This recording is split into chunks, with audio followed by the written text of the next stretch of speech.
Assalamualaikum warahmatullahi wabarakatuh. InsyaAllah hari ini kami daripada grup 6, grup HS08 akan membentangkan tajuk isu-isu dan masalah dalam pengurusan keuangan dan penyelesaiannya menurut perspektif etika daripada pelbagai peradaban.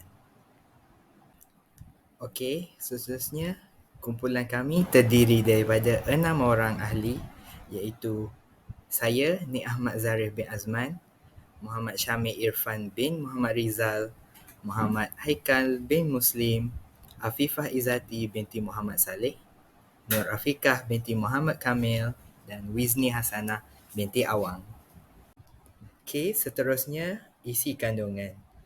Isi kandungan pembentangan hari ini adalah objektif kajian, pendahuluan, kemudian kepentingan pengurusan keuangan dan konsep pengurusan keuangan daripada pelbagai peradaban. Seterusnya, isu-isu dan masalah dalam pengurusan keuangan kerajaan. Seterusnya, cadangan dan penyelesaian bagi mengatasi masalah isu keuangan kerajaan. Sebelum kami teruskan pembentangan, saya akan memberikan 3 objektif kajian terlebih dahulu untuk tajuk kami iaitu pengurusan kewangan kerajaan. Okey, yang pertama adalah membincangkan tentang pengurusan kewangan kerajaan dengan lebih terperinci dari pelbagai peradaban. Yang kedua, mengenal pasti isu-isu dan masalah yang dihadapi oleh orang yang terlibat dalam kerajaan mengenai pengurusan kewangan dan ekonomi. Yang ketiga, untuk menganalisa cabaran dan penyelesaian dalam menguruskan masalah kewangan bagi menambah baik kestabilan ekonomi negara. Okey, saya akan teruskan pembentangan dengan memberikan maksud bagi setiap perkataan dalam tajuk kami iaitu pengurusan kewangan kerajaan. Okey, yang pertama adalah pengurusan. Menurut Richard L. Duff, pengurusan ni bermaksud pencapaian matlamat organisasi secara efektif dan efisien melalui proses merancang, mengorganisasi, memimpin dan mengawasi sumber-sumber bagi mencapai matlamat organisasi. Jadi di sini untuk menguruskan sesebuah organisasi, pemimpin ni perlulah membuat persediaan awal dengan merancang sebaiknya agar visi dan misi sebuah organisasi itu dapat tercapai. Okey, yang seterusnya adalah kewangan. Okey, berdasarkan Kamus Dewan edisi keempat, kewangan ni bermaksud sesuatu yang berkait dengan wang, sama ada keadaan ataupun urusan wang. Antara aktiviti yang terlibat dengan wang adalah mengkredit wang, perbankan dan operasi-operasi promosi. Jika di Malaysia, sistem kewangan di Malaysia ada 3 bahagian, iaitu yang pertama adalah sistem perbankan, yang kedua pengantara kewangan bukan bank dan yang terakhir adalah pasaran kewangan. Baiklah, perkataan yang terakhir adalah kerajaan. Apakah maksud kerajaan? Kerajaan ni bermaksud negeri ataupun negara yang diketuai oleh raja dan berkait rapat dengan pemerintahan negara. Jadi untuk memerintah sebuah negara, kerajaan ni perlulah mementingkan daripada 3 aspek utama, iaitu dari segi politiknya, dari segi sosial dan juga ekonomi, agar negara tersebut dipandang tinggi oleh negara luar dan mendapat kestabilan ekonomi. Dan kesimpulannya, pengurusan kewangan kerajaan ini dapat didefinisikan dengan suatu proses bagi mencapai matlamat sebuah organisasi dengan cara perancangan, pengagihan dan penggunaan tenaga manusia, modal iaitu wang tunai, aset dan perkhidmatan. Di Malaysia, Perbendaharaan Malaysia telah mewujudkan satu panduan agar pengurusan kewangan di Malaysia ni dapat diuruskan dengan baik dan adil.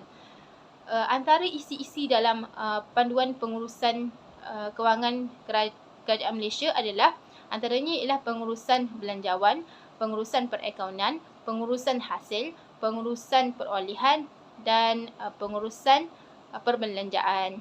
Seterusnya, kepentingan pengurusan kewangan. Kenapa pengurusan kewangan ini sangat penting dalam sesebuah negara? Hal ini kerana yang pertama, ia menguruskan penggunaan sumber-sumber yang terhad iaitu manusia, wang, bahan dan juga masa. Kepentingan lainnya ialah menguruskan kadar permintaan terhadap sumber-sumber tertentu yang tidak terhad serta menyelesaikan isu dan masalah berkaitan cara memperoleh sumber dan alternatif yang boleh digunakan untuk mendapatkan sumber-sumber tersebut. Pengurusan kewangan ini juga adalah nadi suatu organisasi kerana tanpa pengurusan kewangan yang teratur, sumber-sumber ekonomi ini tidak dapat dijalankan dengan baik.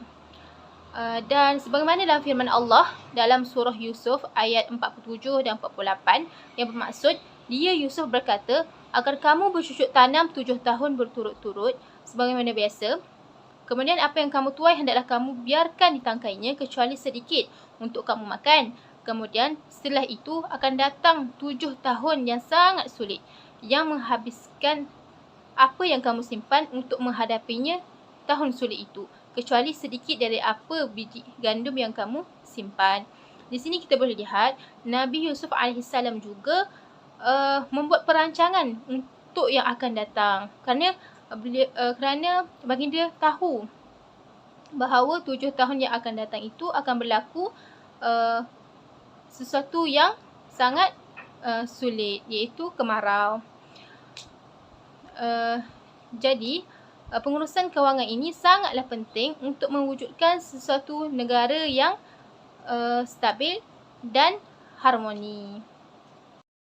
Untuk kajian terdahulu, literature ada dua bahagian, iaitu pengurusan kewangan daripada perspektif Islam dan pengurusan kewangan daripada pandangan sejarah, iaitu Borneo Utara tahun 1881 sehingga 1963. Pengurusan kewangan daripada segi perspektif Islam, ada tiga poin yang kita boleh kupas pada hari ini. Yang pertama adalah khalifah di muka bumi.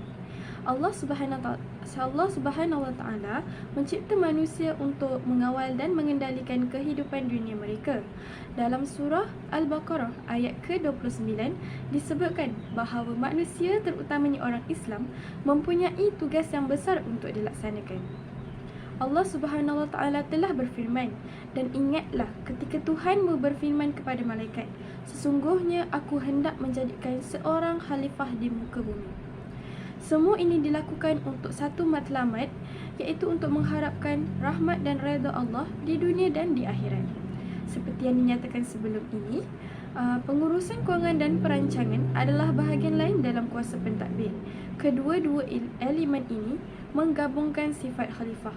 Begitu pentingnya pengurusan kewangan ini untuk membentuk sifat khalifah itu sendiri. Yang kedua adalah menunaikan zakat. Zakat merupakan salah satu strategi pengurusan kewangan dalam Islam. Zakat dari perspektif ekonomi Islam boleh membantu mengelakkan harta yang tidak adil dikumpulkan dalam masyarakat. Perkara ini boleh dielakkan dengan memastikan kekayaan dan harta dibahagikan secara adil. Oleh itu, pusat zakat berfungsi sebagai ejen atau institusi yang memastikan kekayaan dan harta dibahagikan dengan cara yang adil kepada ekonomi. Dengan memberikan modal, zakat boleh membantu golongan asnaf untuk memulakan perniagaan secara kecil-kecilan. Secara tidak langsung, zakat boleh membantu mereka yang memerlukan untuk menjadi berdikari dan menyumbang semula kepada masyarakat dengan membuka peluang perniagaan dan pekerjaan. Zakat dikenakan ke atas harta yang telah cukup jumlahnya, iaitu nisab dan tempohnya haul. Pada masa pemerintahan Saidina Umar bin Khattab, pengumpulan dana zakat ternyata begitu banyak sehingga diambil keputusan untuk menyimpan lebihan untuk keperluan darurat. Zakat amat memberi signifikan yang penting kepada pengurusan kewangan dalam Islam. Dan yang ketiga adalah pengharaman riba. Riba adalah roba yarbu yang juga bererti berkembang. Tidak mematuhi perintah Allah semasa hidup di dunia adalah punca segala kegagalan manusia di akhirat. Ayat di atas telah menunjukkan bahawa riba adalah haram dan kesan pengulangan daripada mengamalkan riba. Sistem ekonomi dan kewangan telah lama menggunakan riba. Sistem kewangan telah direka untuk mengejar keuntungan dunia semata-mata. Akibatnya, umat Islam terus terjerumus ke dalam ancaman yang dijanjikan oleh Allah Subhanahu Wa Taala kerana mereka tidak mengambil kira perkara yang haram dan halal apabila mereka berurusan dalam aktiviti kewangan mereka. Fahamilah sabda baginda Nabi sallallahu alaihi wasallam di dalam satu hadis yang bermaksud tidak akan berganjak kedua kaki seorang hamba pada hari kiamat sehingga ditanya tentang 4 perkara. Tentang usianya pada apa dihabiskannya, tentang masa mudanya dan apa yang diperjuangkannya, tentang hartanya, dari mana datangnya dan ke mana telah dibelanjakannya, dan tentang ilmunya, apa yang telah dibuatnya. Riwayat At-Tirmizi, Hasan Sahih. Pelaburan berasaskan risiko harus menjadi tumpuan utama sistem perbankan negara dan bukannya menghasilkan keuntungan berasaskan produk melalui hutang atau sistem riba. Berdasarkan pensyarah Profesor Dr. Muhammad Nazari Ismail menyatakan bahawa sistem yang berpusat pada keuntungan melalui hutang boleh menyebabkan kemelesetan ekonomi negara dan memberi kesan kepada kos sara hidup masyarakat. Sistem riba ini telah memberi kesan yang buruk terhadap kehidupan seseorang individu. Kehidupan orang ramai akan menjadi lebih sukar kerana kos sara hidup akan meningkat melalui sistem riba. Sebagai contoh, sistem ini telah digunakan di Jepun dan Amerika Syarikat sehingga mereka menghadapi krisis kewangan yang teruk. Bukan hanya agama Islam yang mengharamkan riba, tetapi ia juga diharamkan oleh agama lain seperti agama Yahudi dan Kristian. Persoalan, sama ada riba menindas manusia tidak pernah timbul dalam sistem kapitalis kerana mencari keuntungan semaksimal mungkin menjadi asas atau matlamat dalam urus niaga yang mereka jalankan. Ini bertentangan sama sekali dengan sistem kewangan Islam di mana pinjaman diberikan atas semangat persaudaraan dan bantu-membantu dan bukannya jalan untuk mengaut keuntungan. Islam mengharamkan riba sebagai jaminan manusia mengembangkan ekonomi dengan cara berusaha dan bukannya mencari keuntungan dengan jalan menunggu waktu sahaja. Perbuatan bersenang-lenang di atas kesusahan dan penderitaan orang lain amat dicela dan jelas bercanggah dengan nilai-nilai Islam. Okey, seterusnya adalah pengurusan kewangan dari pandangan sejarah iaitu Borneo Utara 1881 sehingga 1963. Borneo Utara adalah sebuah wilayah yang terletak di bahagian utara Pulau Borneo yang merupakan salah satu pulau terbesar di dunia dan terletak di Asia Tenggara. Wilayah ini terdiri pada 2 negara iaitu Malaysia dan Brunei Darussalam. Di Malaysia, Borneo Utara dikenali secara rasmi dikenali sebagai Sabah. Pengurusan kewangan di Borneo Utara dari tahun 1881 hingga 1963 mengalami beberapa perubahan signifikan yang berkaitan dengan pemerintahan dan penjajahan di rantau ini. Antara pandangan sejarah mengenai pengurusan kewangan di Borneo Utara pada tempoh tersebut adalah berkenaan yang pertama dengan penjajahan awal British. Pada tahun 1881, Borneo Utara menjadi koloni jajahan British di bawah pentadbiran Diraja British. Sejak British mengambil alih Borneo Utara pada tahun 1881 daripada Syarikat Borneo Utara British, mereka telah mula melaksanakan sistem kewangan yang baru. Syarikat tersebut memperoleh pendapatan utamanya melalui pengutipan cukai, hak monopoli perdagangan dan aktiviti ekonomi lain. Di sebalik aktiviti pengurusan kewangan ini yang termasuk pemerolehan modal dan pinjaman daripada pembiayaan dan pemilik perniagaan, pengurusan hasil daripada jualan, perbelanjaan, keuntungan serta pengurusan aset dan liability perniagaan. Seterusnya adalah cukai. Penjajahan British di Borneo Utara mewajibkan penduduk setempat membayar cukai. Cukai tersebut termasuk cukai ke atas hasil tanaman seperti getah, rotan dan kayu. Pendapatan daripada cukai digunakan untuk membiayai pentadbiran, infrastruktur dan pembangunan ekonomi di wilayah tersebut. Dan yang terakhir adalah tabung amanah British North Borneo. Tabung amanah ini berfungsi sebagai bank pusat untuk kawasan tersebut dan bertanggungjawab untuk menguruskan aset kewangan koloni. Pendapatan daripada cukai dan sumber lain disimpan dalam tabung amanah untuk kegunaan pembangunan dan peningkatan ekonomi Borneo Utara. Secara keseluruhannya, pengurusan kewangan di Borneo Utara dari tahun 1881 hingga 1963 melibatkan cukai, sumber pendapatan daripada monopoli perdagangan, sewaan tanah, royalti sumber daya alam serta bantuan kewangan dari pihak berkuasa British. Perubahan penting berlaku apabila pentadbiran beralih daripada syarikat swasta kepada kerajaan kolonial dan akhirnya kepada kerajaan Malaysia selepas perubahan negara tersebut pada tahun 1963. Sekarang kita akan teruskan kepada perbincangan objektif yang pertama, iaitu pengurusan keuangan kerajaan lebih terperinci di Malaysia. Sebelum saya meneruskan tentang pengurusan keuangan, saya ingin menceritakan sedikit tentang penauditan. Jadi, siapakah yang bertanggungjawab menguruskan akaun di dalam negara?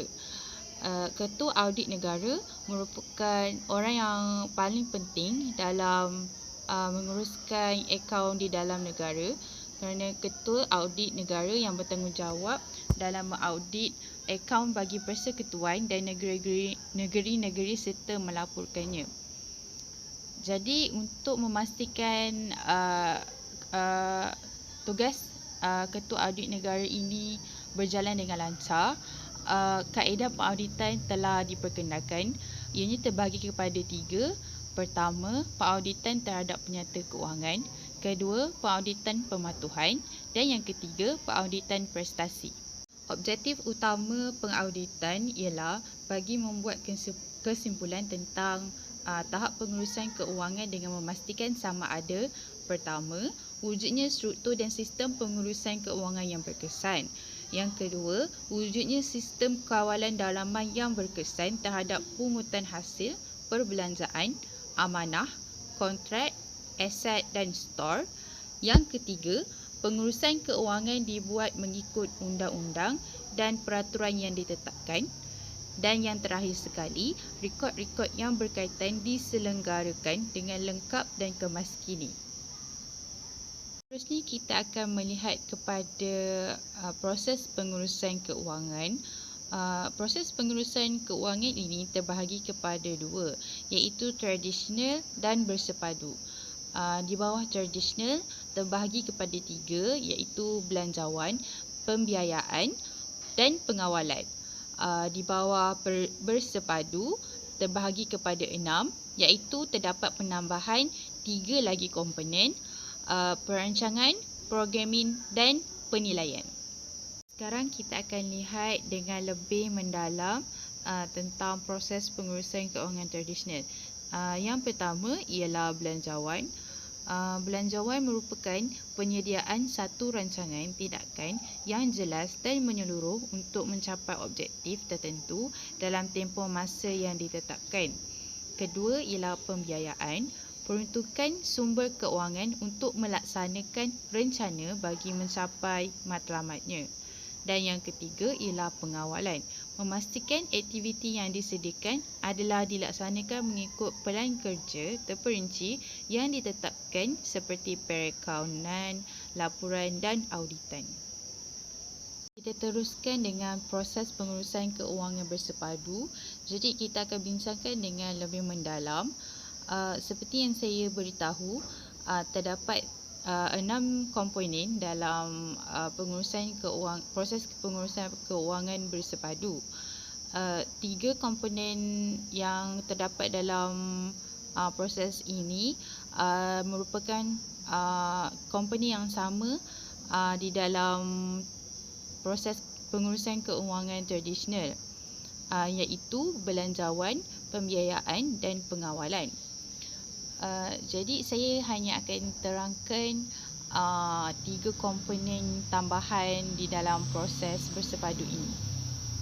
Baiklah, saya akan terangkan 3 komponen tambahan di dalam proses pengurusan keuangan bersepadu. Jadi yang keempat merupakan perancangan.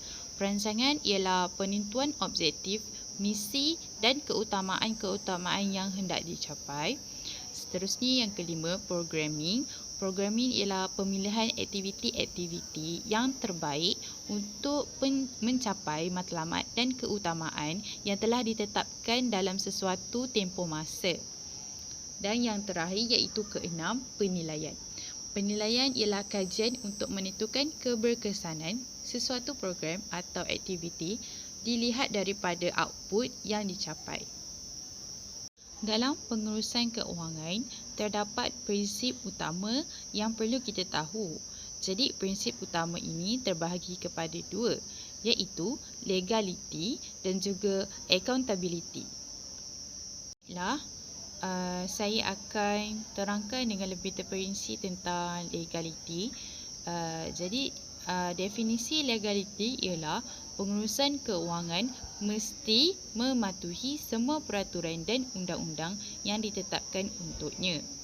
Jadi, dalam legality ini terdapat beberapa akta dan juga peraturan-peraturan yang perlu dipatuhi. Akta yang pertama adalah akta perbekalan. Jadi, akta perbekalan ini memberikan kuasa kepada kerajaan Malaysia untuk menguruskan perbelanjaan awam dan memperuntukkan dana bagi pelaksanaan program dan projek pembangunan negara. Akta yang kedua ialah Akta Keuangan. Akta Keuangan ini pula merupakan peruntukan-peruntukan berkaitan dengan pengurusan keuangan negara termasuk penerimaan dan perbelanjaan wang negara, pengurusan hutang, perakaunan awam serta pembentukan bajet dan laporan keuangan. Akta yang ketiga pula adalah Akta Suruhan Sekuriti Malaysia. Akta ini mengawal dan mengawasi pasaran keuangan termasuk pasaran saham dan pasaran modal di Malaysia. Ia memastikan transaksi keuangan dilakukan dengan telus, adil dan berintegriti. Bagi akta yang terakhir ialah Akta Suruhanjaya Pencegahan Rasuah Malaysia. Akta ini sangat terkenal di Malaysia. Akta ini menetapkan peraturan-peraturan berkaitan dengan pencegahan rasuah dalam pengurusan keuangan negara. Seterusnya kita akan melihat peraturan-peraturan pula. Jadi peraturan yang pertama ialah peraturan-peraturan perakaunan awam.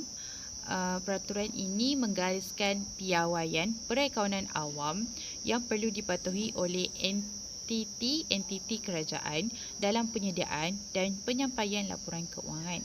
Seterusnya, peraturan-peraturan pungutan cukai.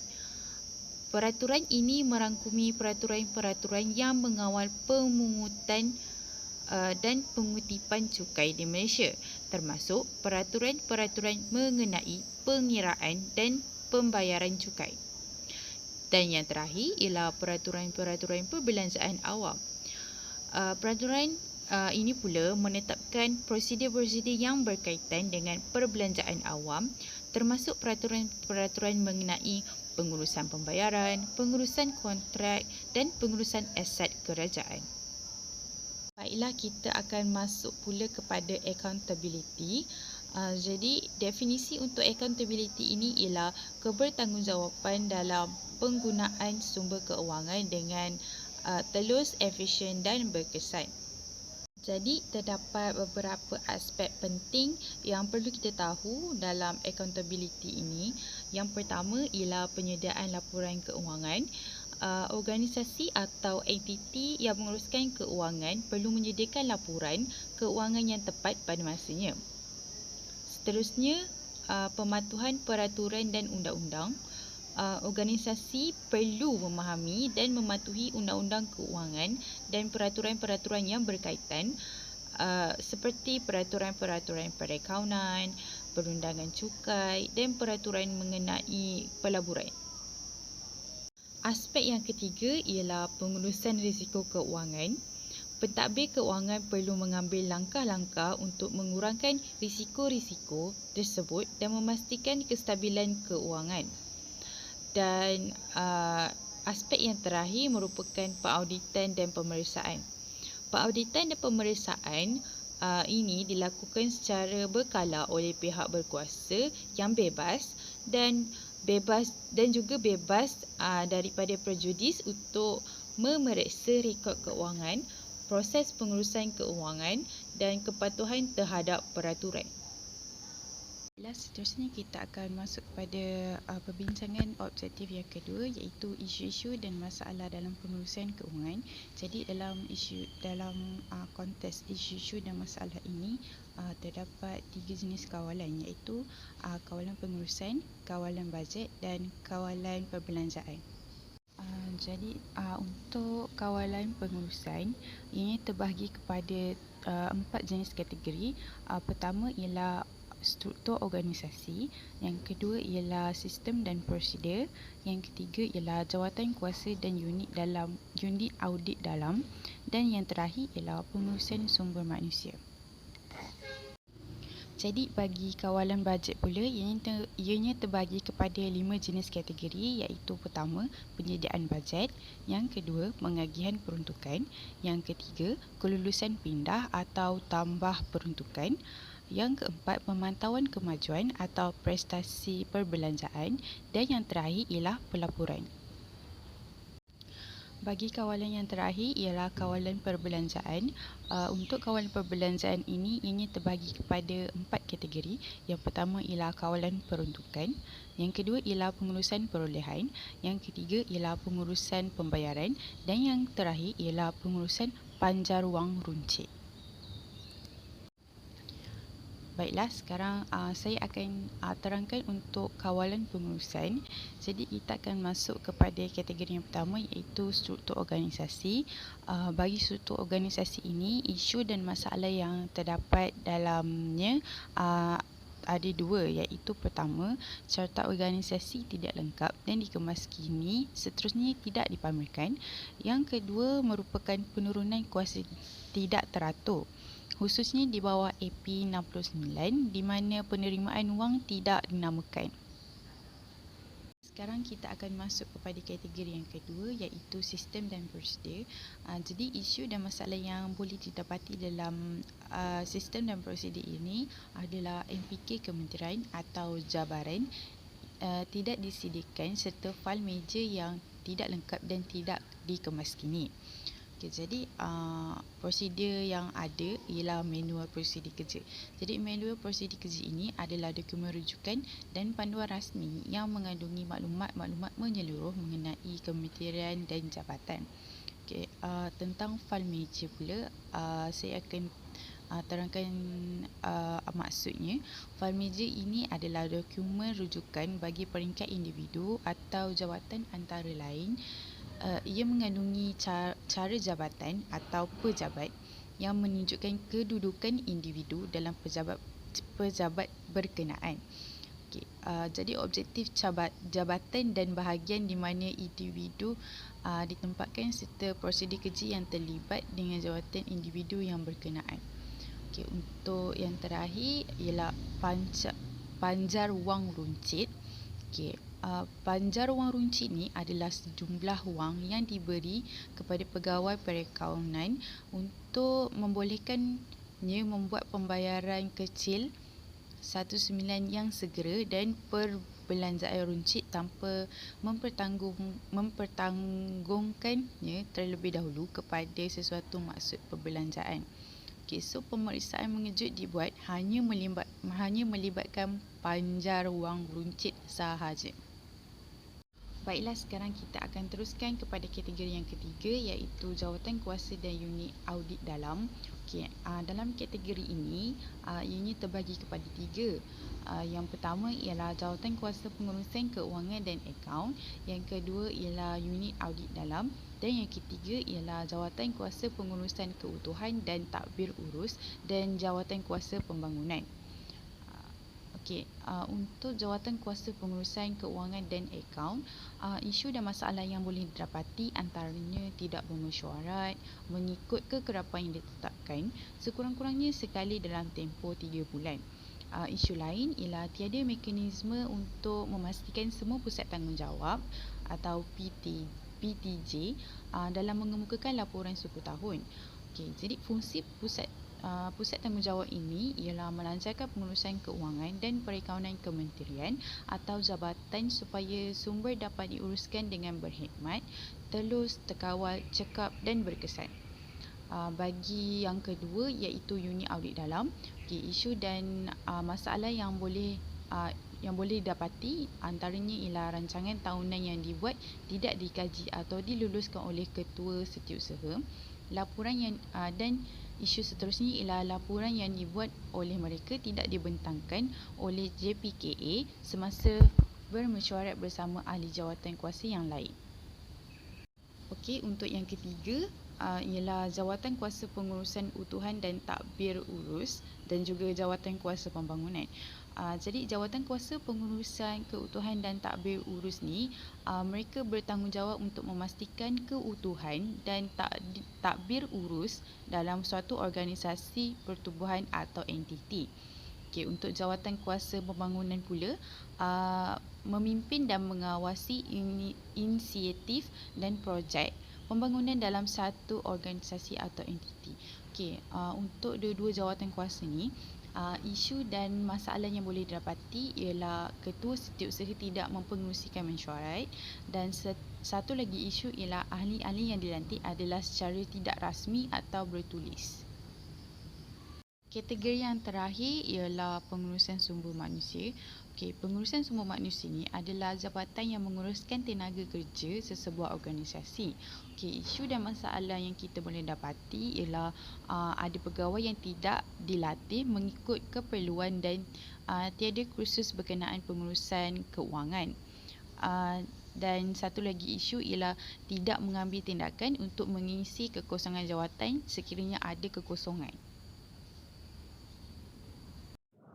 Baiklah, kita akan teruskan lagi perbincangan kita mengenai isu-isu ataupun permasalahan yang dihadapi oleh mereka yang menguruskan kewangan kerajaan dalam aspek kawalan bajet dan juga kawalan perbelanjaan.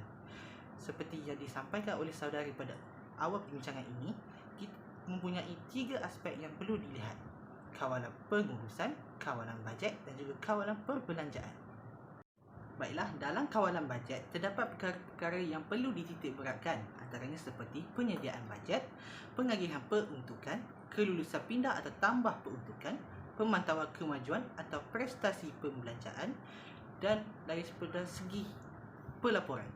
Baiklah, penyediaan bajet bertujuan untuk memastikan wang yang dibelanja tidak melebihi wang atau pendapatan yang diterima. Cadangan belanjawan disediakan berdasarkan input daripada semua peringkat aktiviti dan program dan akan dihantar untuk disemak semula oleh pegawai pengawal. Baiklah, siapakah pegawai pengawal ni? Pegawai pengawal ialah pegawai yang dilantik oleh Menteri Kewangan atau Menteri Besar atau Ketua Menteri di bawah Seksyen 15A Akta Tata Cara Kewangan 1957 Akta nombor 1 bagi setiap tujuan perbelanjaan yang diperuntukkan bagi mana-mana tahun kewangan. Dalam aspek ini, permasalahan yang wujud dalam penyediaan bajet adalah seperti cadangan belanjawan yang dibuat tidak disemak semula oleh pegawai pengawal dan seterusnya menjadi punca ianya lewat dikemukakan ke kementerian. Baiklah, kedua dalam kawalan bajet ialah pengagihan peruntukan. Apakah yang dimaksudkan dengan pengagihan peruntukan? Pengagihan peruntukan merujuk kepada proses atau tindakan mengalokasikan atau mendistribusikan sumber daya, wang atau peruntukan kepada pihak-pihak yang memerlukan. Dalam perkara ini, masalah yang sering timbul dan menjadi isu utama adalah seperti jadual pelan tindakan tidak disediakan.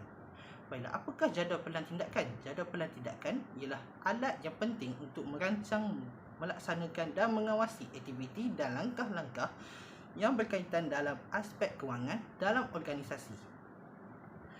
Hal ini penting supaya setiap peruntukan dapat dibelanjakan sepenuhnya. Jadual pelan tindakan membantu dalam memetakan dan mengatur pelbagai tugas, tanggungjawab dan objektif yang berkaitan dengan pengurusan kewangan. Di samping itu, terdapat juga masalah yang melibatkan badan berkanun di mana peruntukan yang diagihkan kepada mereka tidak berasaskan kemajuan projek. Siapakah badan-badan berkanun ini? Badan-badan berkanun adalah sebuah agensi separa kerajaan yang ditubuhkan di bawah peruntukan sesebuah akta parlimen atau enakmen Dewan Undangan Negeri dengan matlamat untuk melaksanakan tugas dan tanggungjawab selaras dengan matlamat kerajaan. Ia bertindak sebagai badan kawal selia awam yang menjalankan fungsi pengawasaliaan dan penguatkuasaan kerajaan.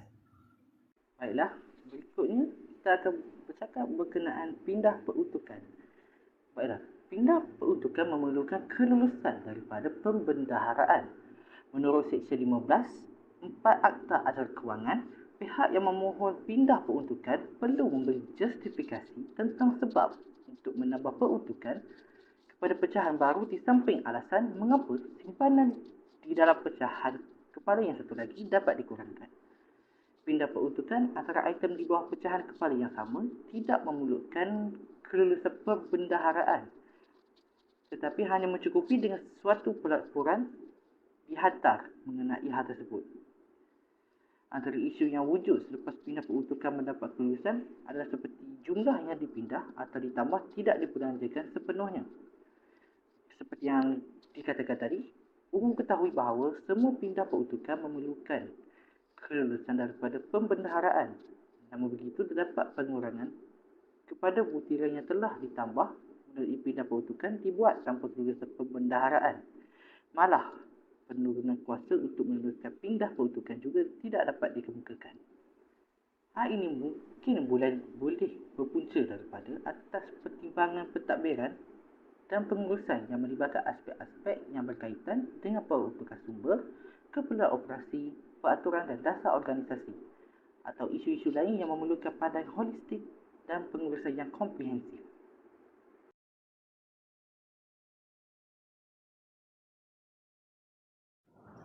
Akhir sekali, sesebuah organisasi itu hendaklah membuat pelaporan bagi menjelaskan segala pembelanjaan atau proses keluar masuk kewangan kepada pihak atasan. Berhubungan perkara tersebut, terdapat pusat tanggungjawab yang tidak mengemukakan laporan prestasi perbelanjaan bulanan bersama penyata penyesuaian yang tidak sempurna dan tidak menyeluruh. Tujuan dua benda ini dikemukakan adalah sebagai sumber maklumat untuk pelaporan kepada pihak berkepentingan luar seperti pihak berkuasa pengawasan, pemegang saham atau pihak berkepentingan lain. Laporan ini juga dapat membantu dalam pengawasan eksternal dan memastikan organisasi beroperasi dengan telus dan mengikut peraturan yang ditetapkan.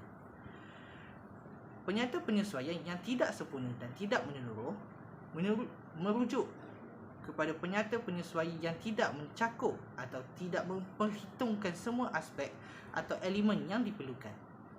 Ini boleh terjadi apabila terdapat kekurangan maklumat, ketidaktepatan atau kecuaian dalam menyediakan penyata penyesuaian. Masalah lain yang juga menjadi pembahasan semasa membuat pelaporan termasuklah tiada bukti laporan mengenai keperluan aliran wang tunai dikemukakan kepada pembendaharaan. Berhubungan dengan perkara ini, kerajaan akan menghadapi kesukaran untuk merencanakan kewangan. Laporan mengenai keperluan aliran wang tunai adalah asas untuk perencanaan kewangan yang berkesan. Tanpa maklumat yang tepat, kerajaan akan menghadapi kesukaran dalam menyusun bajet, merancang projek atau membuat keputusan strategik yang berkaitan dengan sumber kewangan. Baiklah, untuk kawalan yang terakhir dalam isu-isu ataupun permasalahan dalam pengurusan kewangan kerajaan ialah kawalan perbelanjaan. Perkara-perkara yang perlu kita lihat dalam kawalan perbelanjaan adalah kawalan peruntukan, pengurusan perolehan, pengurusan pembayaran dan pengurusan panjar wang runcit. kawalan peruntukan adalah penting bagi mengelak perbelanjaan melebihi peruntukan dan supaya pembelanjaan hanya mengikut keperluan. Permasalahan yang sering timbul dalam kawalan pembelanjaan adalah berhubung dengan buku vote. Baiklah, apakah itu buku vote? Buku vote merupakan satu rekod yang disimpan oleh AP95 untuk merekod perbelanjaan, tanggungan, peruntukan dan pelarasan peniaga.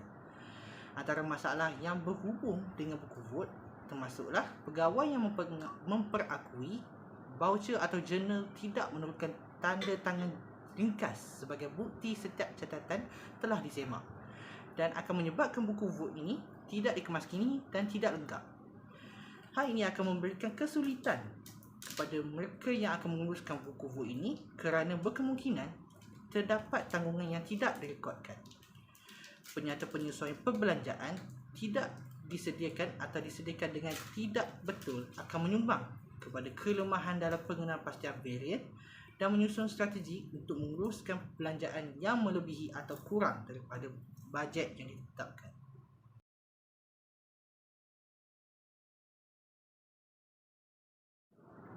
Baiklah, dua perkara akhir yang tinggal dalam kawalan perbelanjaan ialah pengurusan pembayaran dan pengurusan panjar wang runcit.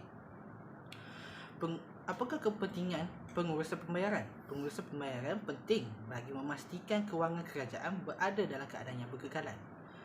Melalui pemantauan dan pengawasan yang tepat terhadap aliran tunai, hutang dan pembayaran, kerajaan dapat mengelakkan masalah kekurangan tunai yang tidak perlu dan menjaga keseimbangan kewangan yang sihat.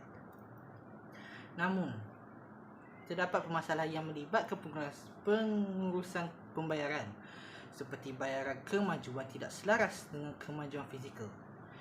Ini jelas menunjukkan adanya ketidakselarasan antara kemajuan pekerjaan dengan jumlah bayaran yang dibuat. Pihak yang memberi bayaran akan terdedah kepada risiko kehilangan dana yang tidak dapat dikembalikan atau risiko kekurangan dana.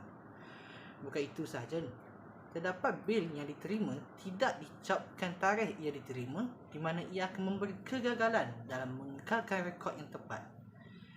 Hal ini kerana pentadbiran pembayaran mungkin menghadapi kesulitan untuk menyimpan rekod yang tepat mengenai bil yang diterima.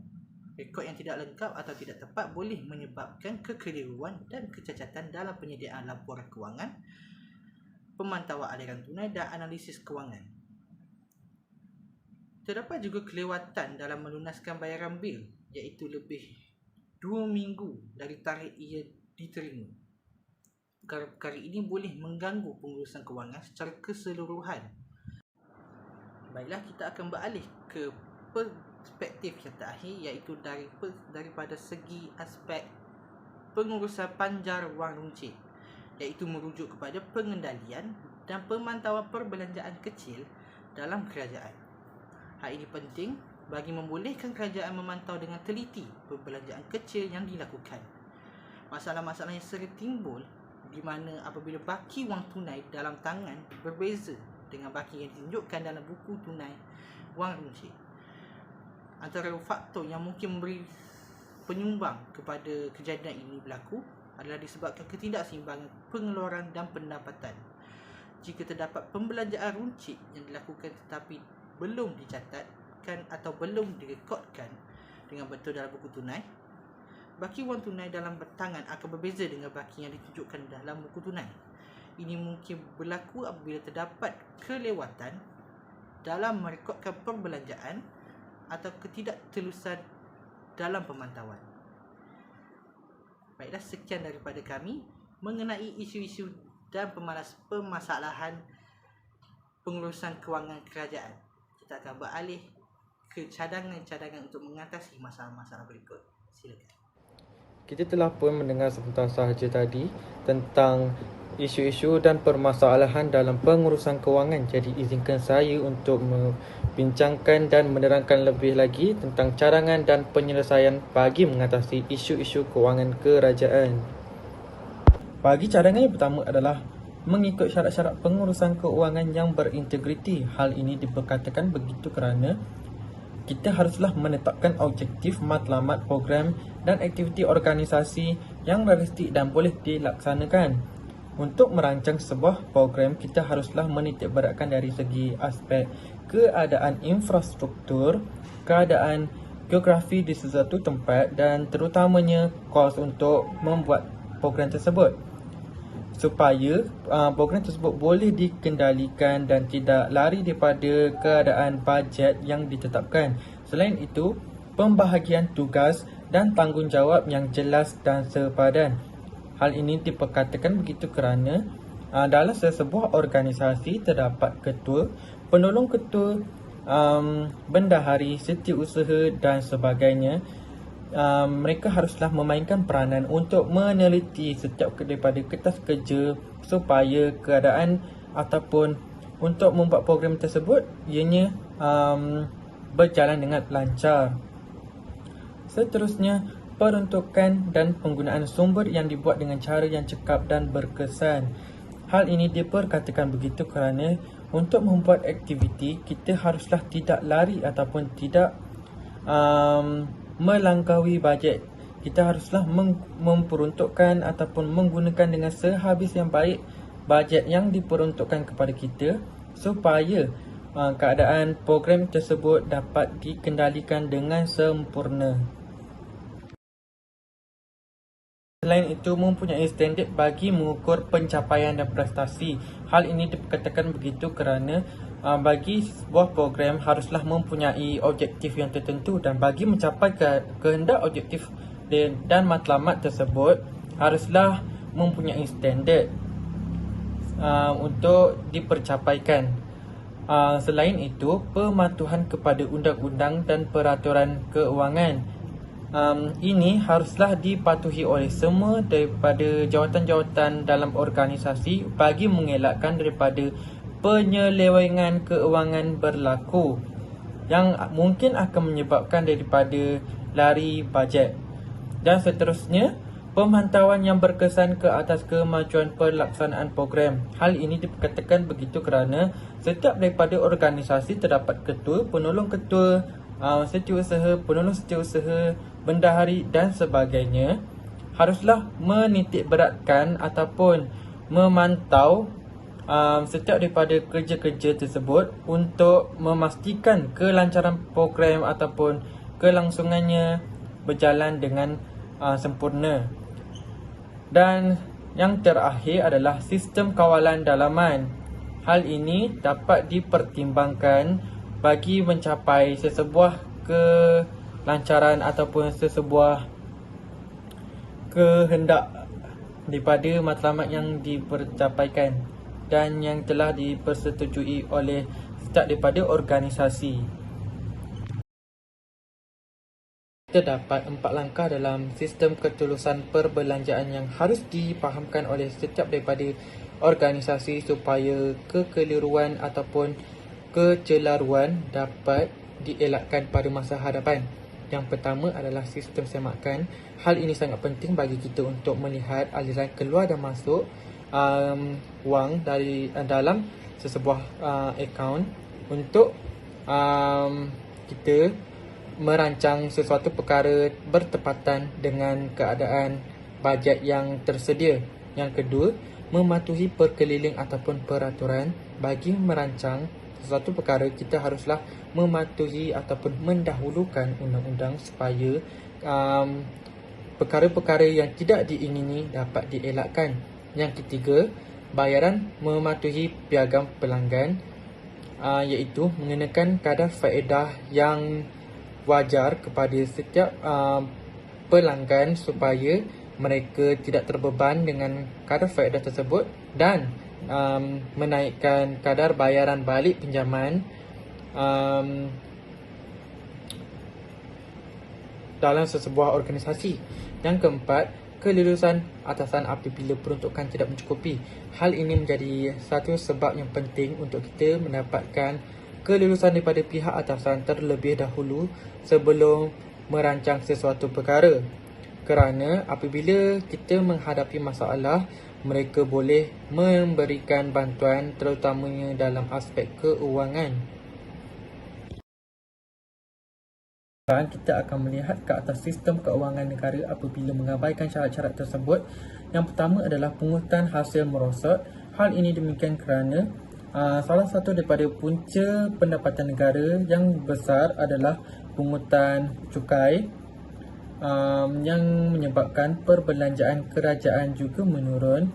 Apabila salah satu daripada pendapatan negara terjejas, perbelanjaan kerajaan juga menurun yang menyebabkan pembangunan negara terganggu kerana bajet untuk melabur dalam pembangunan negara terbantut yang menyebabkan prestasi ekonomi negara juga merosot.